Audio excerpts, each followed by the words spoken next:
After we've spoken about the clouds individually, let's see what's predicted to occur to clouds in the future because of climate change. So let's first look at the sensitivity of the climate. How will the climate react, or how will the climate react to changes in different parameters of the clouds? Here what we can see on the y-axis, we see again the radiative effect at the top of the atmosphere for a 50% increase in one of these parameters. So we're looking at, again, in watts per square meter. If it's a positive number, it means we'll have a net warming. If it's a negative number, it means a net cooling. So for each parameter here, if we increase it by 50%, what will happen to the Earth's climate when we're talking about energy?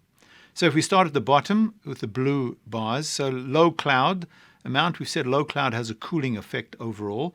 If we increase the amount of low cloud by 50% on the planet, we'll see we'll decrease by about 12, 13 watts per square meter the amount of energy in the system, which would have a net cooling effect.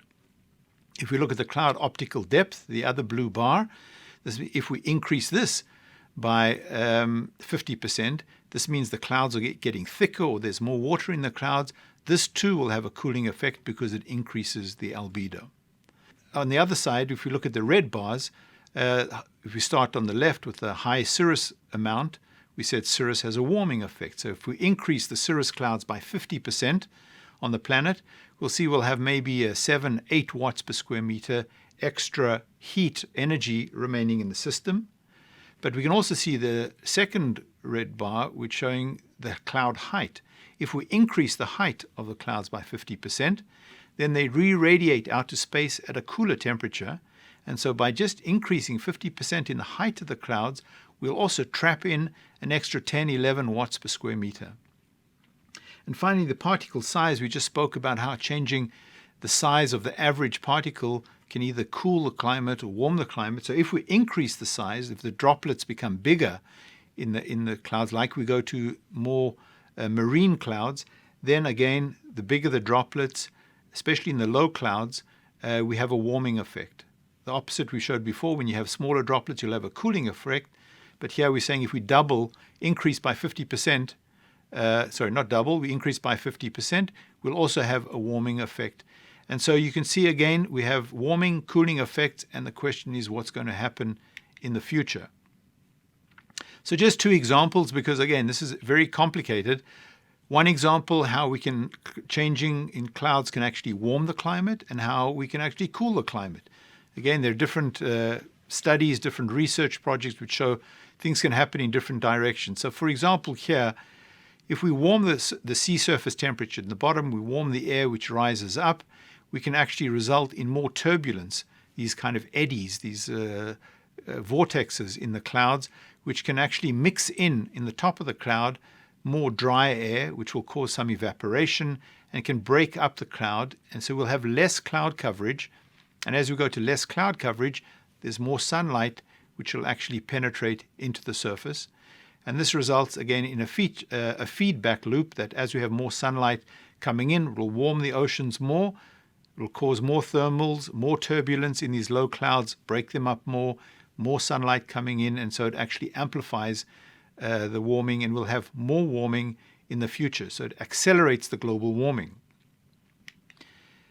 On the other hand, we can also have a process in the ocean which produces a gas called DMS, dimethyl sulfide, which is produced mainly by biological activity like phytoplankton in the oceans. This gas, when it comes out into the atmosphere, can undergo reactions and oxidation to form SO2, and SO2 can also form sulfate aerosols, which act as these little cloud condensation nuclei where droplets will nucleate on them and form clouds. So if we have more of this DMS coming out of the ocean because it's impacted by warm temperatures, so warmer oceans, more phytoplankton, more biological activity, more DMS coming out of the oceans, more sulfate aerosols, then maybe we'll have more CCN, and the clouds that we do have, or new clouds, will have brighter colors, maybe larger coverage, reflect more sunlight out to space, and will have a cooling effect on the climate.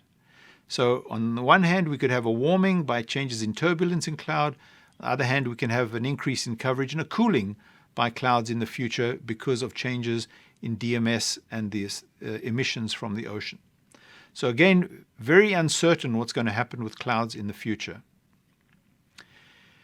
Even more uncertain is really what's happening in climate models. When we try to predict what's going to happen in the future, we first have to try to predict what happens with clouds today. And here you can see a range of climate models which are used in the IPCC. In the light blue are the models, and the dark blue are different estimates from satellites of the actual cloud coverage on the planet. And earlier we saw that there's more than 60% of the area of the Earth is covered by clouds. We can see that on the left, that bar, the C2, and also the meteor. The other one, the N7, is showing less, but around 60%. And you can see that when we look at all of these different models, very few of them actually show that we have 60% of clouds in the model climate. So we're starting off actually with large uncertainties, and the models, you have difficulty even giving us how many clouds we should have today. And therefore trying to rely on the models of what's going to happen with clouds in the future is quite uncertain.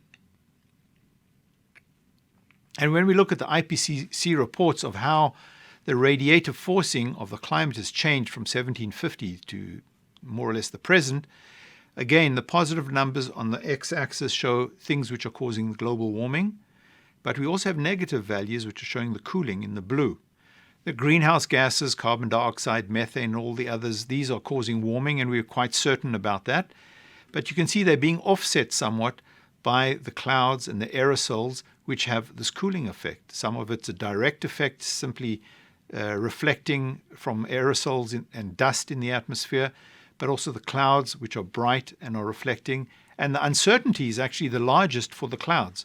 You can see the error bar on the blue bar. This is the largest uncertainty we have really in the climate system. But still, when we put these two together, the warming effect of the greenhouse gases and the cooling from the clouds, overall we still see a warming effect, but it's very uncertain how clouds are going to change in the future. This plot here is what's happened until today, or our best estimates until today. What's going to happen in the future is not very certain.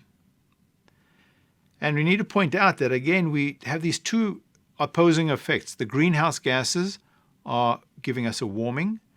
The aerosol forcing in the clouds are giving us a cooling. And what happens overall is the combination of these two, this red distribution, which shows that basically we've warmed by about 1 degree or so since the pre-industrial period.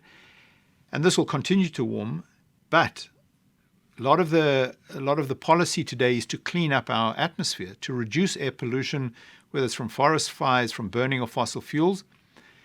And unfortunately, again, there may be a negative side to this. Obviously, we want cleaner air for our population. But if we reduce the negative effect of the aerosols, what's going to happen is we're going to have a rapid global warming. This red curve is going to shift dramatically to the right as soon as we clean up our pollution in the atmosphere. So we need to be ready for this, that as we start to clean up and we move away from fossil fuels, we're also going to be reducing the air pollution, which is good for our health.